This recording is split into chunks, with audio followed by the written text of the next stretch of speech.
आप सभी का स्वागत है आपके अपने YouTube चैनल जीएम स्टडी में। आज के वीडियो में हम लोग पढ़ने वाले हैं क्लास 10th साइंस का चैप्टर प्रकाश परावर्तन तथा अपवर्तन। जो भी 1 नंबर के क्वेश्चन है उसको हम लोग डिस्कस करने वाले हैं बहुत ही सिंपल तरीके से, और समझाएंगे भी कि आपको प्रश्न कैसे करना है एग्जाम में। यदि आपको प्रश्न नहीं आता है तो हमको ऑप्शन कैसे सही मारना है, ठीक है। तो इस वीडियो को पूरा जरूर देखिएगा, तभी आपको समझ में आएगा। और यह क्वेश्चन टर्म 1 के एग्ज़ाम के लिए बहुत ही इंपॉर्टेंट क्वेश्चन है, और इसमें जो भी क्वेश्चन है वो सारे प्रश्न एग्ज़ाम में पूछे गए हैं प्रीवियस ईयर में, यानी पिछले साल पूछे गए हैं। तो ये सारे प्रश्न एग्ज़ाम के लिए बहुत ही इंपॉर्टेंट हो जाता है। तो चलिए सबसे पहले हम लोग क्वेश्चन नंबर 1 से स्टार्ट करते हैं।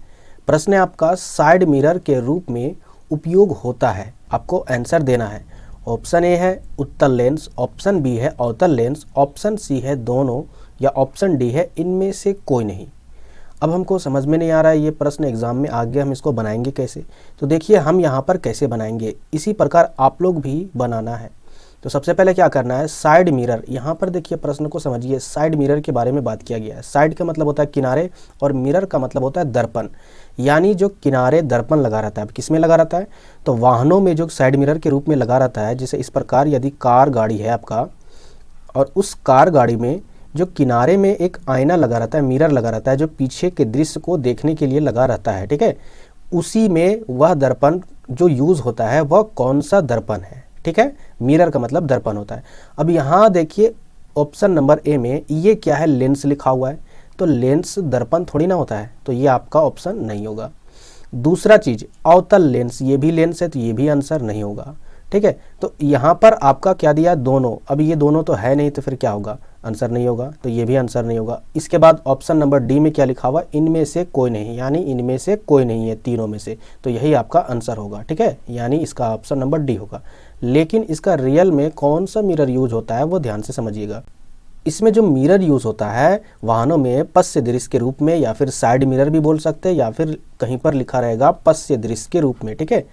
पश्य दृश्य के रूप में, यानी पश्य का मतलब पीछे, दृश्य का मतलब देखने के लिए, साइड मतलब किनारे जो मिरर लगा रहता है, तो वो किस लिए लगा रहता है, पीछे के दृश्य को देखने के लिए। तो वह कौन सा मिरर होता है, इसमें तो आपका ऑप्शन में नहीं है, तो वो मिरर होता है उत्तल दर्पण, ठीक है। कौन सा होता है, उत्तल दर्पण। अब इसका कारण क्या है कि हम लोग उत्तल दर्पण को ही यूज़ करते हैं, अवतल दर्पण को नहीं यूज़ करते हैं। इसका रीज़न क्या है वो ध्यान से समझिएगा। आप लोग चैप्टर पढ़े होंगे तो उत्तल दर्पण में जो प्रतिबिंब बनता है, वस्तु का प्रतिबिंब सीधा और आभासी प्रतिबिंब बनता है, ठीक है। सीधा और आभासी प्रतिबिंब बनता है, यानी उसका प्रतिबिंब सीधा बनता है जो यहाँ पर मिरर में दिखता है गाड़ी से, ठीक है। ये मिरर में जो गाड़ी से दिखता है उसका प्रतिबिंब सीधा बनता है।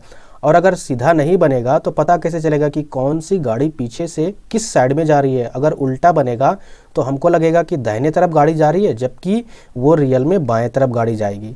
इसीलिए यहाँ पर इस दर्पण का यूज किया जाता है, ताकि प्रतिबिंब सीधा और आभासी बनता है, जिससे हमको यह पता चलता है कि वो गाड़ी किस तरफ जाती है।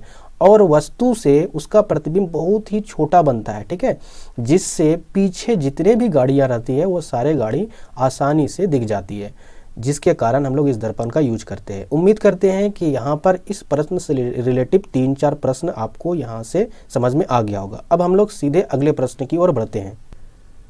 प्रश्न संख्या दूसरा क्या है, सोलर कुकर में व्यवहार किया जाता है। अब ये व्यवहार का मतलब होता है कि उसमें यूज कौन सा दर्पण किया जाता है, ठीक है, कौन सा यूज किया जाता है। तो समझते हैं यहाँ पर ऑप्शन नंबर ए क्या है, अवतल दर्पण का, ऑप्शन बी क्या है, उत्तल दर्पण का, ऑप्शन सी क्या है, समतल दर्पण का, ऑप्शन डी क्या है, परावलयिक दर्पण का।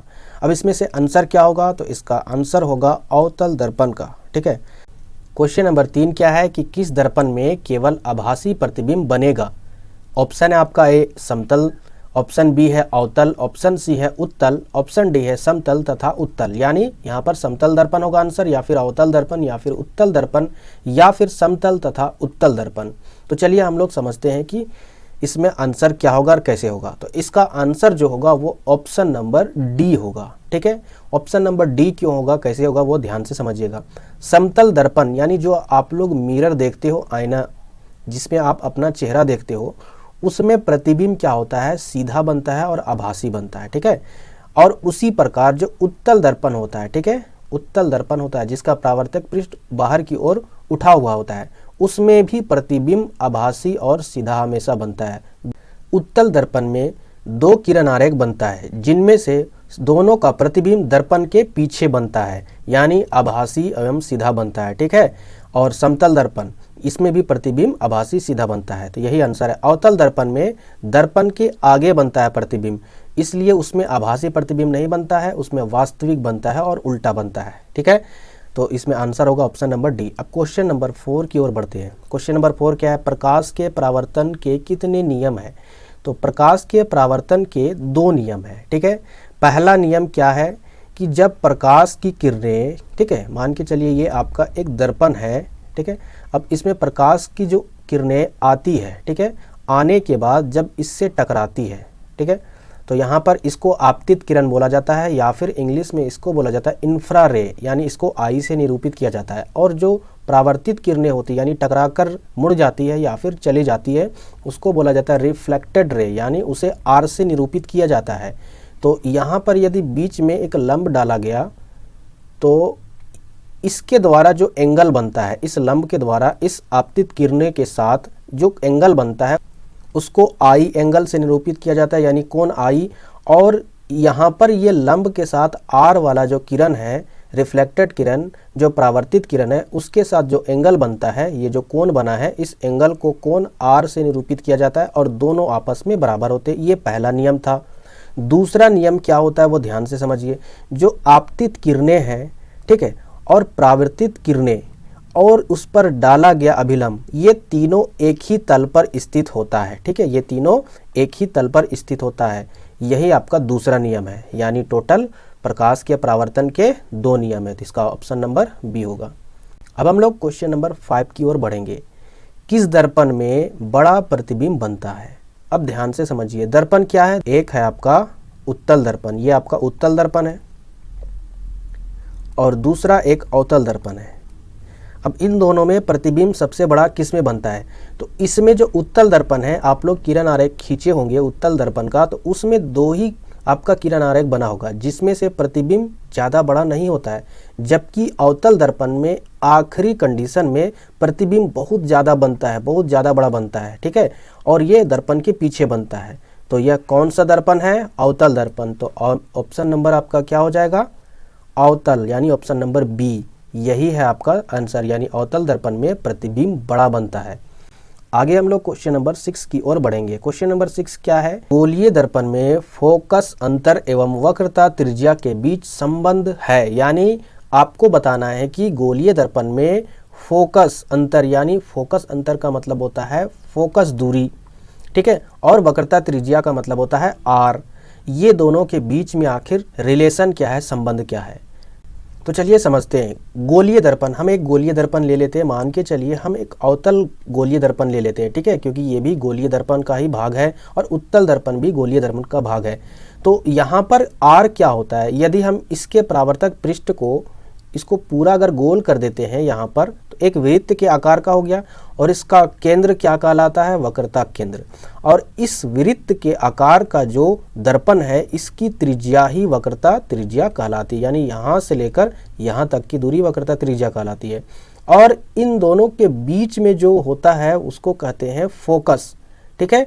और यहाँ से लेकर यहाँ तक, यहाँ पी होता है, यानी आर से लेकर पी तक की दूरी फोकस दूरी कहलाती है, ठीक है। तो यहाँ से लेकर यहाँ तक की दूरी और यहाँ से यहाँ तक की दूरी बराबर होती है, यानी यहाँ पर f है तो यहाँ भी f होगा, ठीक है। तो r यहाँ से लेकर यहाँ तक है, तो इसका मतलब यदि इसमें एगो f और एगो f टोटल कितना हो जाएगा? 2 गो f, जब मिल जाएगा तब बनेगा r। तो रिलेशन क्या है दोनों के बीच संबंध? यानी 2f बराबर r, या फिर ऐसे भी लिख सकते हैं f बराबर r बटे 2, क्योंकि ये 2 इधर आएगा बराबर के, तो डिवाइड में हो जाएगा। तो चलिए ऑप्शन में देखते हैं कि कौन है। क्या r बराबर 2r होगा? ये नहीं होगा। 2f बराबर r, यही आपका ऑप्शन नंबर बी सही होगा, क्योंकि 2 गो f मिलाकर एक r का निर्माण होता है। तो ये आपका आंसर है। इसके बाद हम लोग क्वेश्चन नंबर 7 की ओर बढ़ते हैं। क्वेश्चन नंबर 7 क्या है? परावर्तन के नियम से निर्धारित होता है। यानी परावर्तन के जो नियम इससे पहले जो क्वेश्चन में हम लोग डिस्कस कर चुके हैं, वो 2 नियम के आधार पर आखिर क्या यहाँ पर निकलता है। ऑप्शन नंबर ए को देखते हैं। आपतन कोण बराबर परावर्तन कोण है, ऑप्शन नंबर बी है आपका परावर्तन कोण बराबर आपतन कोण होता है, या फिर ऑप्शन सी है आपका आपतन कोण बराबर विचलन कोण, या ऑप्शन नंबर डी इनमें से कोई नहीं। आंसर क्या होगा ध्यान से समझिए। हम बताए क्या थे कि जब भी आती हुई किरणें, ठीक है, आती हुई किरणें किसी दर्पण से टकराती है, ठीक है, और यहाँ पर एक लंब यदि डाला जाए तो ये यहाँ पर एक एंगल बनेगा जिसको आई से निरूपित किया जाता है एंगल, और यहाँ पर आर एंगल बनता है। तो ये जो एंगल आई है वो बराबर होता है एंगल आर का। इसको क्या बोलते हैं? आपतन कोण, और इसको बोलते हैं परावर्तन कोण। तो इसका मतलब आपतन कोण बराबर है परावर्तन कोण का। ऑप्शन किसमें है देखते हैं। आपतन कोण बराबर है परावर्तन कोण का। ऑप्शन नंबर आपका ए राइट आंसर है। क्वेश्चन नंबर 8 क्या है? प्रकाश तरंग उदाहरण है, ठीक है। प्रकाश जो तरंग है वो किसके उदाहरण है? ऑप्शन नंबर ए ध्वनि तरंग का, ऑप्शन नंबर बी है आपका विद्युत चुंबकीय तरंग का, ऑप्शन नंबर सी है पाराबैंगनी तरंग का, या ऑप्शन नंबर डी है पराश्रव्य तरंग का। तो देखिए यहाँ पर ध्वनि तरंग नहीं होगा, ठीक है, उसके बाद पाराबैंगनी तरंग भी नहीं होगा, पराश्रव्य तरंग भी नहीं होगा, तो वो क्या होगा? विद्युत चुंबकीय तरंग। तो ऑप्शन नंबर आपका बी राइट आंसर है। क्वेश्चन नंबर 9 की ओर बढ़ते हैं। क्वेश्चन नंबर 9 क्या है? दंत विशेषज्ञ किस दर्पण का उपयोग मरीजों के दांतों का बड़ा प्रतिबिंब देखने के लिए करते हैं? तो यहाँ पर ऑप्शन नंबर ए क्या है? समतल दर्पण या अवतल दर्पण, ऑप्शन नंबर बी और ऑप्शन नंबर सी उत्तल दर्पण, या इनमें से कोई नहीं। तो इसका आंसर है आपका अवतल दर्पण। इसका उपयोग आखिर क्यों करते हैं? अभी कुछ देर पहले हम किसी क्वेश्चन में डिस्कस किए थे कि अवतल दर्पण में प्रतिबिंब बड़ा बनता है। तो वो जो बड़ा प्रतिबिंब बनता है यानी किसी भी छोटे वस्तु को बड़ा दिखाएगा, तो इसीलिए दंत विशेषज्ञ मरीजों के दांत को देखने के लिए यूज करते हैं। तो ऑप्शन नंबर क्या होगा? बी अवतल दर्पण। इसके बाद क्वेश्चन नंबर 10 की ओर बढ़ते हैं। निम्नलिखित में कौन उत्तल दर्पण की फोकस दूरी है? यानी नीचे यहाँ पर बताना है कि उत्तल दर्पण का फोकस दूरी कौन है जिसकी वक्रता त्रिज्या 32 सेंटीमीटर। तो इस क्वेश्चन को बनाने के लिए ये फॉर्मूला बहुत ज़रूरी है और उस फॉर्मूले का नाम है 2f बराबर r, ठीक है। ये फॉर्मूला आपको याद होना चाहिए, ठीक है, यानी वक्रता त्रिज्या और फोकस दूरी के बीच में संबंध। ये याद नहीं होगा तो क्वेश्चन ऐसा नहीं बनेगा। तो चलिए हम लोग इस क्वेश्चन को हल करते हैं। यहाँ पर देखिए उत्तल दर्पण की बात की गई है, ठीक है, और उत्तल दर्पण इस प्रकार होता है, ठीक है, और इसमें क्या होता है? इधर में होता है, यहाँ पर P होता है और यहाँ पर C होता है, ठीक है, और यहाँ पर F होता है। तो सारा कुछ इधर होता है, ठीक है, यानी यहाँ पर वक्रता त्रिज्या यदि इधर है तो वक्रता त्रिज्या क्या होगा? पॉजिटिव होगा, ठीक है, पॉजिटिव होगा। तो यहाँ पर हम लोग क्या लिखेंगे? सबसे पहले कि r बराबर 32 सेंटीमीटर है, तो ये पॉजिटिव होगा। तो हम लोग क्या करेंगे? इस फॉर्मूले का यूज़ करके f निकालेंगे। तो लिखेंगे 2f बराबर r और लिखेंगे 2f बराबर 32, f बराबर हो जाएगा 32/2, तो यहाँ ये कटेगा 16 बार में, और f बराबर आया कितना? 16 सेंटीमीटर। तो यहाँ पर प्लस में ये 16 आया हुआ है, तो ये प्लस में 16 ऑप्शन नंबर सी में है, तो आपका आंसर सी है। उम्मीद करते हैं कि आपको यह 10 इंपॉर्टेंट क्वेश्चन अच्छे से समझ में आया होगा। इसी तरह इस चैप्टर में जितने भी प्रश्न हैं उन सभी प्रश्नों को हम लोग इस चैनल के माध्यम से कंप्लीट और पूरे बेस्ट एक्सप्लेनेशन के साथ करेंगे। इसलिए इस चैनल को अभी सब्सक्राइब कर लीजिए ताकि आपको एग्जाम में अच्छे से अच्छा मार्क्स आ सके।